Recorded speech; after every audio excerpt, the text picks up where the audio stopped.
Hey everybody, it's Felisa. It is a beautiful, great day in my neighborhood. I am headed home, child. I'm tired with a capital T. Anyway, I did want to say that, one of the things that kind of went on in my brain, gave me an epiphany of sorts, is I really think that my fatigue and my tiredness is related to mental. It has nothing to do with physical, honest to goodness, because I slept probably from 7 yesterday evening until this morning. Now, I did wake up, a few times, and I forced myself to lay back down and go to sleep.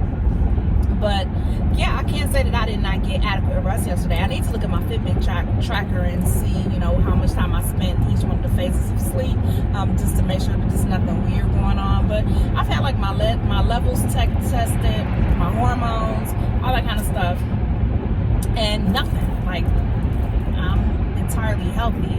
So I really do think that this is related more to mental stress, and I have a fair amount of mental calisthenics going on at any given time. Even when I'm laying down, I have a difficult time with shutting off the noise.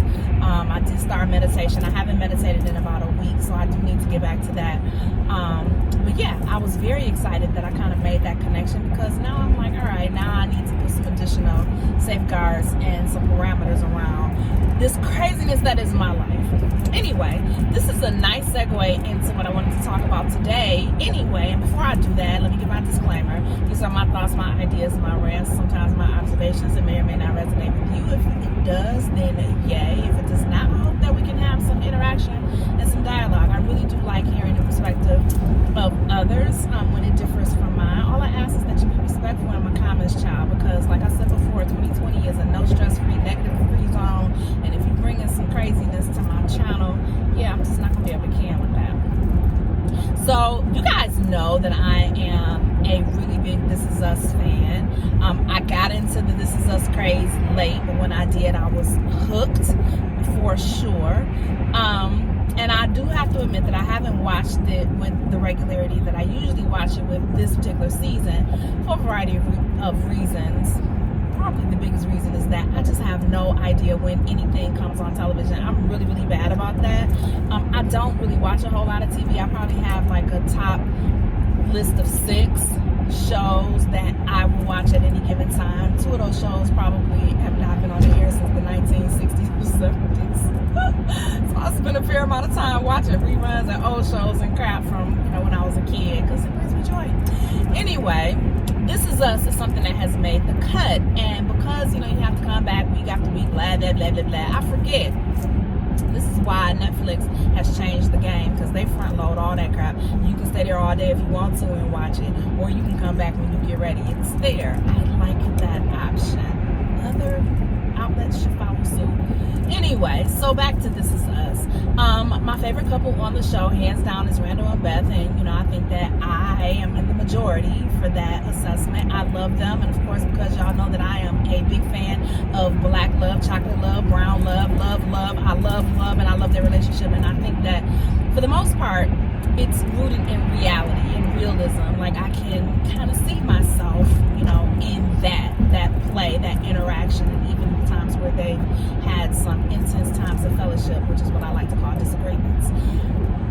This last episode that I watched, don't ask me what episode number it is, but Randall as a character has been plagued with anxiety, and I suspect a tinge of depression, but he's at least officially had anxiety for the longest. We've seen him in full meltdown mode. We've seen him go through, struggling to kind of hold on. He's white-knuckled it, more times than we have fingers and toes.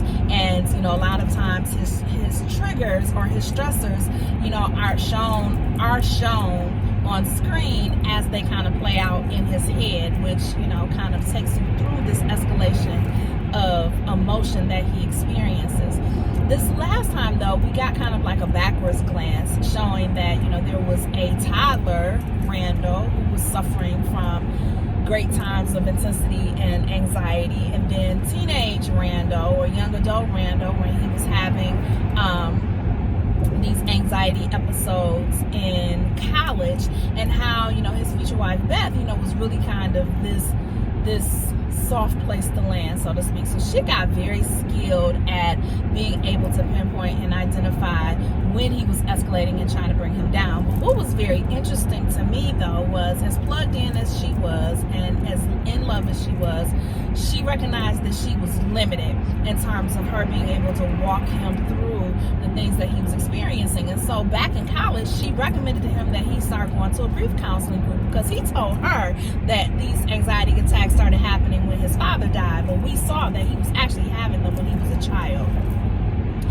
So something happened on the day that he was supposed to go to this grief group, and so he wasn't able to make it, and he never went. So fast forward as an adult, here we are. He's, at the top of his success. He's, a man about town. He's got this beautiful family, and he's still struggling internally with all of these stressors. And he has a encounter. I won't give it away in case some of y'all are, wanting to watch it. But he has this encounter, and so from there he starts this slow decline and this slow unraveling. And to her credit, Beth is like, yo, dog, okay, babe, yeah, we need to talk. We need to get a handle on this. We need to, whatever.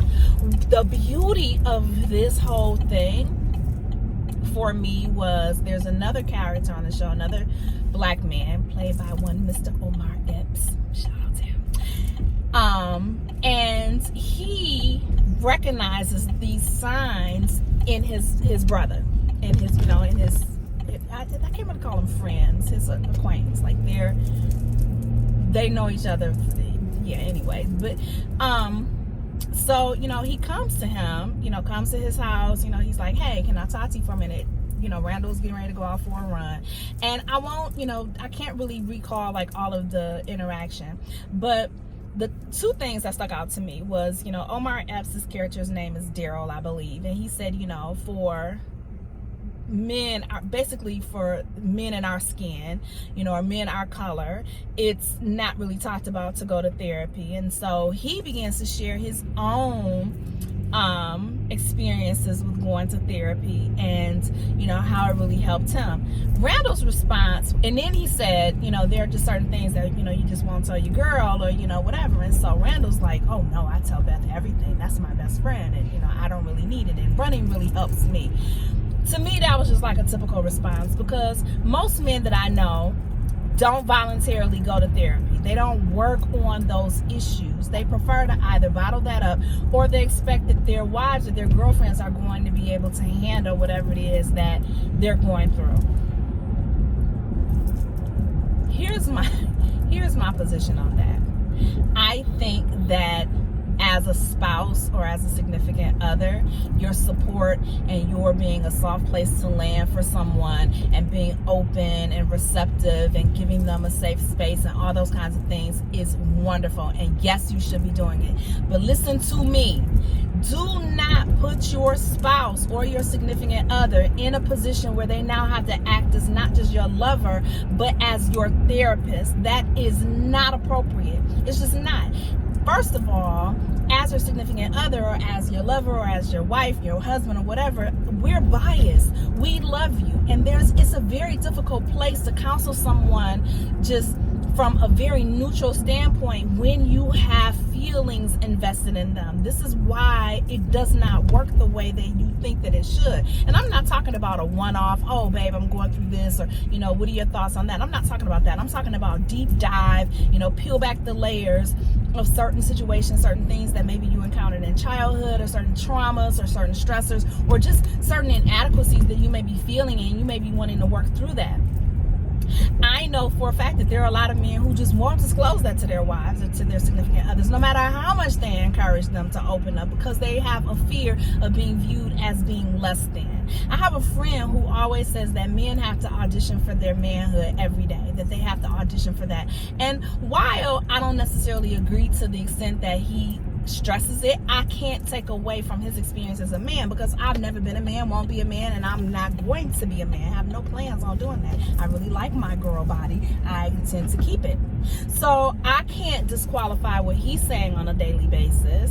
I do know that there are situations where women certainly exacerbate that, and our expectation and, you know, our conversation with men, especially when we get to the, well, real men do this, real men do that, when I think that we should really stay away from those conversations, real anything, because there's no cookie cutter formula for manhood or womanhood. As a matter of fact, male or masculinity and femininity are not inherently gender traits. They are the yin and the yang to how a person should be composed. Femininity expresses the nurturer and, you know, the planter and the cultivator, and masculinity expresses the protector and the provider and all those kinds of things. And at any given time, you can have someone of a particular gender that has both, embodies both, as they should.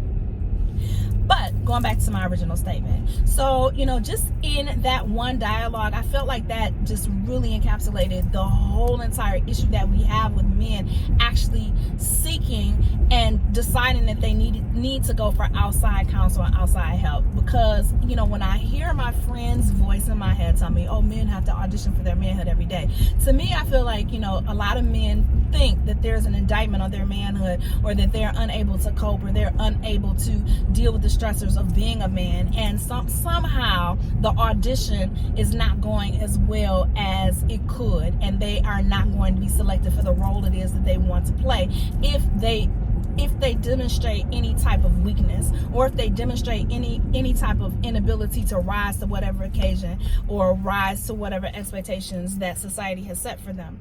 And quite frankly, that's got to be an exhausting way to live. Just an exhausting way to live. I used to tell my ex all the time, I'm a girl. I'm not doing that. I'm not doing that. Now, here's the reality. There are a lot of things that I was forced to do that I just did not want to do because there was nobody else to do them. And I do understand that as an adult, I have to do, you know, big girl things despite my unwillingness, or, you know, my dissatisfaction or my distaste for it.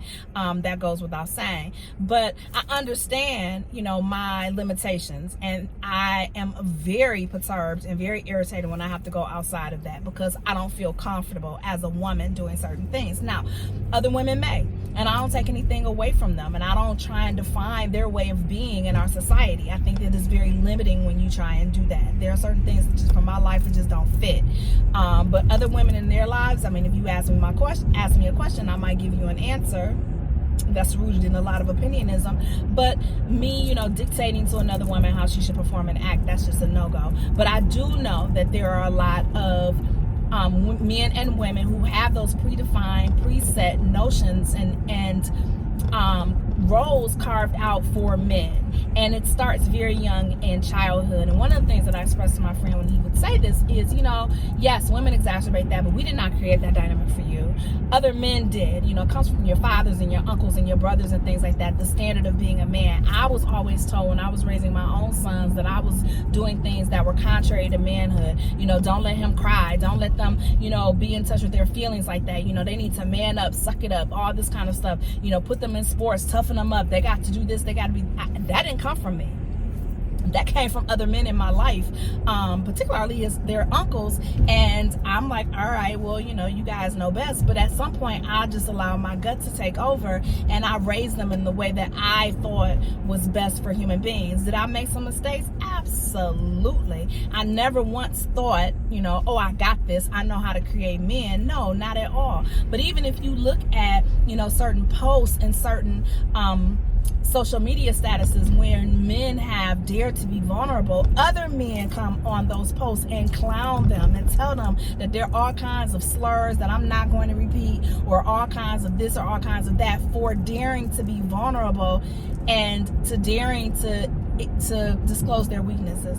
I remember, you know, I had an ex who used to tell me all the time, I hate emotions, I don't deal in emotions, and refused to acknowledge anything other than frustration, horniness, and occasional sadness. And the sadness could only be if somebody died and that person had to be close to them or affected them in some kind of way. And he would just cut that stuff off. That was the way that he was used to being. Emotions frightened him. He did not like it. He felt very unstable when he dealt with emotions, and he would just compartmentalize that. And I would watch him like literally turn that off. It was the most bizarre thing ever.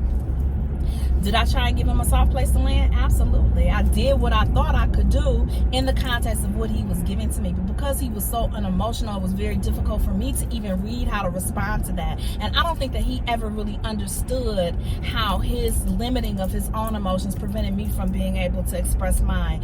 I'm an intuitive, and so I plug into people's emotions so that I can locate where they are and I can respond to that. But because a lot of times he was giving me a blank wall, I was stuck. Like, what do you want? I have no idea how to respond to this. I have no idea how to really plug into this. Help me. And it was definitely an impasse. And I know that he was not one who was fond of psychiatric care or psychology or any of those kinds of things. He just preferred to brood about it and, you know, not talk about it and act like it didn't bother him, you know, until it just caused him to have some kind of ulcer or stroke or whatever. I mean, it'll play out eventually, because you just can't repress all of those things for an indiscriminate amount of time and think that you're going to be okay. You're not going to be okay. So anyway, I'm glad that this is touched on that subject. I don't know how deep in the weeds they'll get, you know, in terms of even the differences between black men and white men. I will say that by the end of that episode, Randall did finally come around, and he was like, I'm not okay. Well, we've been telling you this the whole time, sir. Like, the whole episode, we've been like, yeah, you're not all right. You're not okay. His wife had been telling him that. He didn't want to acknowledge what she was saying. So again, I want to circle back. A lot of times as women, we try and get our men to see that they need counseling. We can try and get y'all to see that it will behoove you to talk to somebody other than us at the dinner table, because we're limited in our capacity to take you really as far as you need to go. And there's no indictment on who you are or, you know, your manhood or anything to say, I am struggling with this burden and I need somebody to help me figure this out and help me to unpack this and help me be the better version of myself, so that I'm not all riddled with anxiety and insanity and whatnot. Because really what happens is that y'all close down, you cut people off, you know, you act, you know, like they don't matter to you, and you move on with your life, and you go on and you really affect other people's lives in a negative way, because you haven't learned how to deal with your own stuff, and they're trying to figure out, like, what the crap is wrong with you. So before you make somebody else need therapy because you won't seek therapy, how about you just make an appointment? I'm Felisa. Y'all let me know what you think. I would love to hear your feedback, and yeah, what are your thoughts about therapy and men, and you know, why men won't seek therapy, especially black men? Why won't black men go to counseling? Like, what is that about? Is it a distrust kind of thing? Is it a manhood kind of thing? Let me know, because I take myself to therapy. As a matter of fact, let me go make my return appointment, because yeah, sister needs to unpack. I will talk to y'all later on. Bye.